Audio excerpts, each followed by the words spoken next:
qué perdido que estoy, si no estás conmigo después, ¿cómo voy? Hola, ¿qué tal? Muy buenas noches, bienvenidos. Muchas gracias por la compañía, como siempre. Estamos a 20 días de la segunda vuelta electoral. Este balotaje que, como ustedes saben, tiene como protagonistas a los doctores Vázquez y Lacalle Pou. Bueno, precisamente con uno de ellos, con el candidato del Partido Nacional, con el doctor Luis Lacalle Pou, conversaremos en segundos nada más a propósito de cómo viene este tramo final de la campaña, las cosas que se han venido escuchando a propósito justamente de esta instancia. Le vamos a preguntar, entre otras cosas, por qué está insistiendo tanto con el asunto del debate. Pero no solamente eso, sino también todo lo que se ha dicho y lo que se ha escuchado sobre los análisis que se hicieron a propósito de lo que sucedió el pasado 26 de octubre. En instantes, la conversación con el doctor Lacalle Pou. También sobre el final de nuestro programa vamos a conversar con quien fuera candidato a la vicepresidencia, pero por el Partido Independiente, con el contador Conrado Ramos, sobre la postura, es sabido, notoria, del Partido Independiente, pero ciertamente cómo se está posicionando en torno a lo que también se viene diciendo en esta campaña de cara a la segunda vuelta.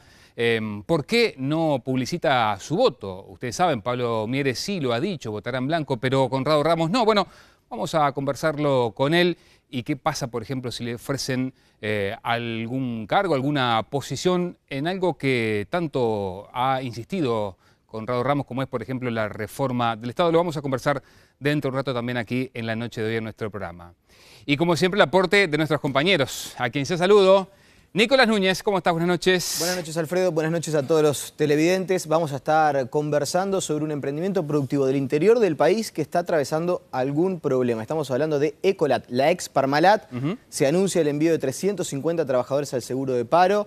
Esto puede llevar a un conflicto mucho más grande a nivel de la cadena láctea. Bueno, vamos a estar conversando con los trabajadores de Ecolat, entre otras cosas que le pidieron al intendente Walter Zimmer en esa reunión que mantuvo la semana pasada con Mujica. Y vamos a ver por qué hay preocupación en el Ministerio de Trabajo, un ministerio que por estas horas está teniendo varios asuntos, ¿no? Varios frentes para atender, transporte, qué pasa con los registrales y también este tipo de circunstancias que puede eventualmente afectar el abastecimiento como sucedió parcialmente la semana pasada. Saludo a Daniel Rodríguez. Dani, ¿cómo estás? Buenas noches. Hola, Alfredo, buenas noches. Se pasó la reforma constitucional, no salió, pero uno de los temas sigue pendiente, es el tema del Instituto de Rehabilitación. Por ley, el CIRPA debe ser un servicio descentralizado, eso está previsto en la propia ley que lo creó. ¿En qué está trabajando el gobierno sobre este tema? ¿Qué avances hay?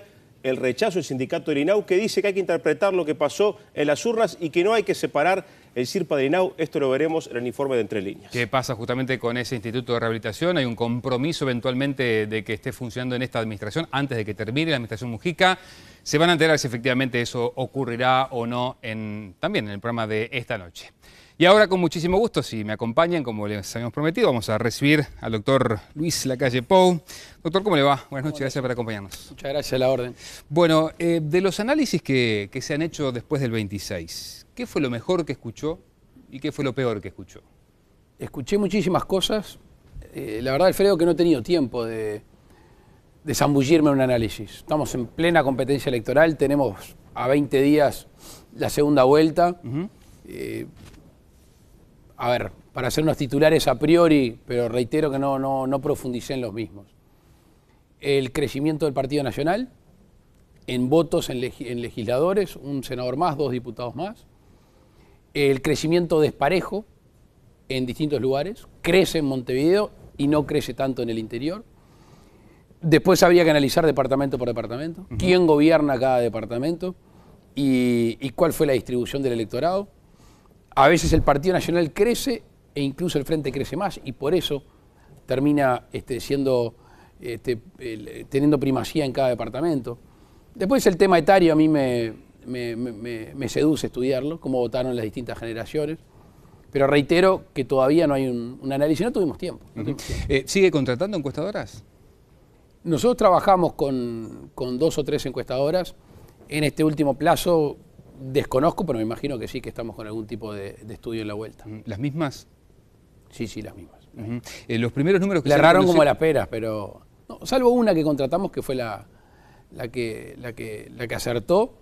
El resto, sin perjuicio de los números, yo creo que gente intelectualmente honesta, que hace buenos análisis quizá el campo o el trabajo de campo haya que modificarlo, porque yo no soy técnico en esto, pero cuando uno ve cómo hace las encuestas cada uno y los medios que utiliza para recabar la información y los que lo hacen de alguna manera aciertan o estás más cercano a la realidad, quizá haya que modificarlo. ¿Y le han pedido que cambien ese método para este trabajo que han contratado? No, a mí no me corresponde. Simplemente los números tomarlos con las pinzas suficientes para saber el margen de error grande que hay, pero no, nosotros no nos podemos meter con las empresas para que cambien su mecanismo. Y con esas mismas pinzas, doctor, los primeros números dan, por ejemplo, Factum 52.36 y Equipos 53.38. ¿Cómo los recibió? Los vi el otro día, yo estaba de gira en el interior. Es una primera medición, hay que ver los indecisos para dónde se vuelcan. Dijimos el primer día, Alfredo, es difícil, es posible, pero es difícil. Y los números, quizá un crecimiento tan rápido de la candidatura de Vázquez yo no lo veo así, pero veremos. ¿A olfato nomás? A olfato nomás, puro y duro. El mismo olfato que me hizo que esté en lo cierto en la interna y ese mismo olfato que me hizo no estar en lo cierto en las elecciones nacionales. ¿Usted cree que se parte de una base con un Vázquez más abajo de los 52? No sé, me parece en realidad una pérdida de tiempo discutir porque es mi olfato y son estudios estadísticos. Ya nos vamos a enterar. Está bien. A propósito de análisis, yo leía a Chaschetti la semana pasada, él hacía un estudio de probabilidad, de estadísticas sobre disponibilidad de electores. Él decía que para que usted pueda remontar un balotaje como el que se va a dar ahora el 30, tienen que pasar 50. De 50 usted ganaría 1. ¿Lo leyó? Capaz que justo me toca este. ¿Lo leyó? ¿Qué le pareció? Capaz que faltan otros 49 y justo este me toca. No lo leía, Daniel. Tengo buena relación con Daniel. Nos conocemos hace muchos años. Yo no era diputado todavía cuando lo conocí. Algunas cosas estoy de acuerdo con los que escribe y otras no. Bien. Pero este análisis particular no lo entendí. ¿Hay que cambiar el sistema o las condiciones de balotaje? Pensando a futuro, digo. Es que no puedo ahora pensar a futuro. Es como que, ahora que en estos días está en auge el fútbol, como en medio de un partido nos sentemos a discutir si hay offside o no hay offside. Hay offside. Se juega con offside. Bueno, esperemos que termine el partido y después discutamos. Discutir reglas electorales en medio de una campaña no me parece lógico. ¿No tiene posición tomada sobre si efectivamente, eventualmente se podría cambiar a futuro? Ya que insistís en pleno partido a hablar del tema, dejamos la pelota un poco de lado y te digo que estoy abierto a discutir primero, juntar todas las elecciones, o sea, las nacionales y las municipales. ¿O volver al voto cruzado? Que la gente, bueno, antes no se podía, ¿no? No, digo en el sistema anterior. Antes tenías que votar candidato de presidente, vicepresidente, senador, diputado, intendente del mismo partido. Lo que se hizo se para en el tiempo, por lo cual podés votar cualquier partido. Yo lo juntaría y dejaría que se vote cruzado. O sea, que se vote un presidente, vicepresidente, senadores, diputado de un partido e intendente, líderes y alcaldes de otros. No, a mí no me genera ningún tipo de violencia. Creo que acortaríamos los plazos de la campaña y eso me parece una buena cosa. Pero por tirarte una pastilla y para empezar a hablar. Usted sabe que ni bien se conocieron los resultados oficiales del 26, mucho se especuló sobre, bueno, si el Partido Nacional iba a insistir. Y yo apelo a su sinceridad, doctor. Si usted hubiera tenido la posibilidad constitucional de hacerlo, ¿usted se hubiera bajado de la candidatura? Y se lo pregunto porque muchos especulaban, bueno, si es un tipo que verdaderamente está por la positiva, que no es marketing, ahorrarle todo un proceso al país donde da la sensación, el resultado está cantado, capaz que si hubiera tenido la posibilidad de hacerlo, él se bajaba. A ver, ¿usted lo pensó? Primero, me dijiste apelo tu honestidad. Me imagino que apelaste a mi honestidad desde que empezó la nota. Sí, está claro. O sea que yo no digo, bueno, francamente, no. Yo hablo siempre francamente. Para reafirmarlo, digamos. Está bien, se me puede querer o no. Segundo, me das menos chance que Chaschetti, porque ya das por hecho que el resultado está cantado. Yo me quedo ahora con los Chaschetti, ¿viste? Los Chaschetti al lado tuyo es optimista. Está bien. Con lo cual, no me parece que si la Constitución habilita a convocar a la gente. Porque, Alfredo, a ver, yo estoy convencido, con Jorge Larrañaga estamos convencidos que nuestro proyecto es el mejor. Convencidos. Y lo defendemos con mucha pasión y muchas ganas. Si la Constitución me habilita a tener una instancia más para convocar a la gente, la vamos a tener. Ojalá la podamos comenzar. Ojalá. Esos son 3 pesos aparte. Pero si me da la posibilidad, lo vamos a hacer. Hay una mayoría en la Cámara de Diputados y hay un signo de interrogación en la Cámara de Senadores. nosotros también estamos convencidos que le hace bien al país un gobierno por convicción y no por imposición de la mayoría de un solo color. Y todas esas cosas van a estar en discusión el 30 de noviembre. ¿Cómo me va a bajar? Nunca lo evaluó, eventualmente si tuviera esa posibilidad. No. ¿Es más difícil encontrar recursos para la campaña en esta etapa y en estas circunstancias? Es mucho menos onerosa esta campaña, ¿no? Esta campaña debería de costar menos la mitad seguro, y no sé si no un tercio. Es un mes, no hay agrupaciones en movimientos con listas, con candidatos, impresión de listas multicolores con distintos números, columneras, etcétera, etcétera. La imagen que yo me hice mentalmente y que trato de transmitirle a la gente, esto es como que se limpió el pizarrón, se limpió la cancha. Todo ese ruido que había de agrupaciones, de candidatos a todo, miles de candidatos en todo el país, como que ahora quedó así. Quedaron 4 personas en el espectro político con todos los focos. 4 personas, 2 fórmulas. Si la discusión se diera civilizadamente, sería mucho más simple. Como aparentemente no se va a dar, quizás sea un poco más complejo que la gente tome noticia de lo que cada uno quiere hacer. Pero con respecto a lo que tú me preguntabas, recursos se consiguen y son mucho menos necesarios que en las 2 instancias. Pero no se hace más cuesta arriba teniendo el escenario un tanto más adverso. ¿Sabes por qué no, Alfredo? Porque partimos de una base. ¿Cuántos votos vamos a sacar? ¿Cuánto se va a percibir? ¿Cuánto se percibe por cada voto? ¿Y cuánto se puede recaudar? Nosotros siempre hacemos así, no es cuánto hay que gastar y después salir a conseguir el dinero. Tratamos de ser muy austeros en ese sentido. Bien, tomándolo con pinzas a estos números que se conocieron la semana pasada, son pocos, pero aparecen algunos blancos que estarían optando por Vázquez, de acuerdo a algunos estudios, por ejemplo el de Equipos. Y algunos frentistas que estarían optando por nosotros. Está bien, pero me interesa saber qué le dice usted a esos blancos que optan por Vázquez para el 30. No, primero, partiendo y de nuevo de las pinzas, ¿no? Cada vez pinzas más grandes, ¿no? Que yo no creo que sea así. Estadísticamente no creo que sea así, estoy convencido que no es así. ¿Usted no cree que vayan blancos a votar por Tabaré Vázquez? No, estoy convencido de que no. A ver, 1, 2, 10, 100 puede ser. Pero está bien, pero universo, está bien, sí, le entiendo. Que sea un porcentaje notorio, que marquen las encuestas, no me cabe la menor duda que no. Yo le hablo a todo el mundo de la misma manera. A mí me preguntaban rumbo al 26 de octubre, ¿cómo le hablas a los indecisos? Digo, los indecisos, yo los llamo de otra manera, gente que todavía no tomó una decisión, gente o que le faltan elementos o que sus tiempos son distintos o que todavía nadie lo convenció, que quizás fuera el argumento más fuerte. Entonces, hay que hablarle a todo el mundo igual. Este es el equipo de la calle Puebla Reñada, esta es nuestra agenda de gobierno, pretendemos hacer porque este es el diagnóstico. Y si tuviéramos un poquito más de chance, diríamos, bueno, este es el diagnóstico, esto es lo que pretendemos hacer, comparémoslo con lo que quiera hacer Vázquez y Sendik y que la gente pueda optar con más información. Y ahí la insistencia suya sobre el debate. Que está claro no se va a dar, da la sensación al menos que... O sea que ya ni insisto más, por lo que me dijiste ya ni insisto. Bueno, Tabaré Vázquez lo ha dicho más de una vez, el Frente Amplio lo ha dicho más de una vez. Tanto va el cántaro a la fuente y yo lo ando con el cántaro arriba del hombro y en algún momento capaz que se rompe. Usted yo creo que quien pretende gobernar el país y quedando 2 fórmulas, en una contraposición de proyectos. Aparte, Vázquez tiene una característica, para con mi persona y para con nuestro proyecto. Nos trató de sub-20, nos trató de producto de marketing, dijo que él era el único proyecto, el de él era el que existía. Bueno, de pompa, jabón, etc. Yo creo que para Vázquez debería ser un bollo debatir conmigo. Termina el pleito en 2 minutos. Si realmente él está convencido de que su proyecto es el mejor, y realmente está convencido de todo lo que dijo sobre el nuestro, sobre nosotros, si lo llega a ver, si lo llegas a ver, decirle, te lo comes en 2 panes, es un ratito. Pero ¿y si le recuerda que usted no quiso debatir con Bordaberry? Mirá, yo en la campaña estuve 7 veces con todos los candidatos. 7. Y según las encuestas de opinión pública, éramos el único partido, en aquel momento un partido, que podía acceder a la presidencia de la República, de todos los que estaban ahí. Y hablamos 7 veces.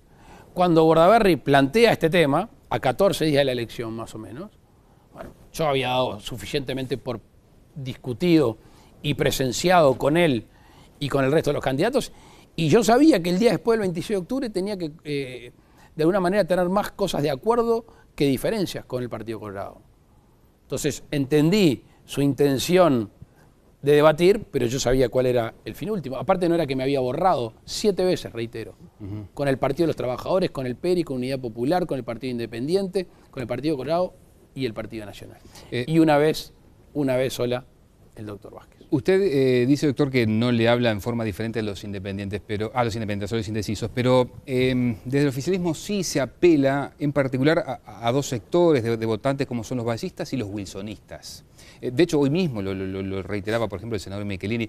¿Eso cómo le cae a usted? Que le quieran sustraer gente del wilsonismo. No, me parece una estrategia típica del partido de gobierno, de dividir. Sigue dividiendo, sigue por sustratos y eligiendo distintos grupos. Nosotros le hablamos a todo el mundo.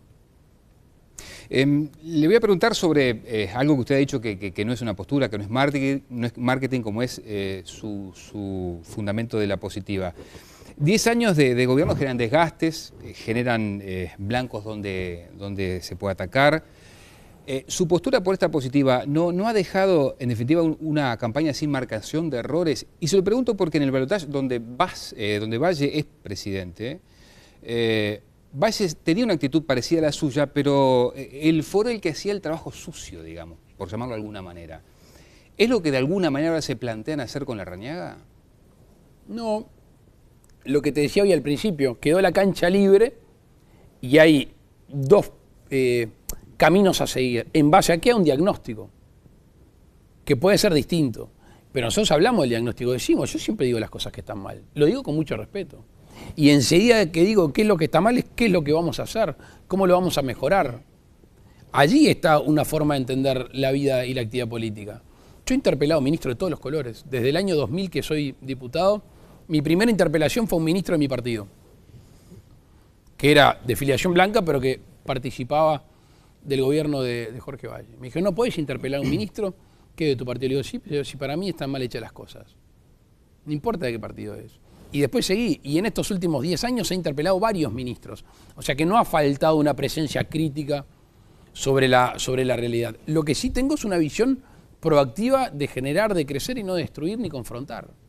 Que es la política que ha llevado adelante el gobierno en pleno, candidatos, presidentes, ministros, senadores, claramente sindicalistas identificados con el partido político. Una campaña durísima hacia mi persona y hacia mi partido político de destrucción. No lo comparto. ¿Le jugaron sucio en la campaña? No sé si etiquetarlo de sucio, no.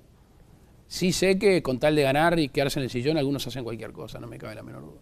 ¿Por ejemplo? Bueno, ponga varios del Frente Amplio. El primero, el presidente de la República. Y después para abajo, el que le guste. De alguna manera, cuestionándolo, ¿desde qué ángulo? Almas podridas, hablando de odio, descalificando, mintiendo. Eso. ¿Te parece poco? ¿No va a ser entonces, como trascendió la semana pasada, un Larrañaga la punta de lanza de esto de cara a la segunda vuelta? Jorge siempre es más incisivo, ¿no? Es más de confrontar. Lo hizo en la interna, lo hizo en la campaña nacional y no va a cambiar ahora.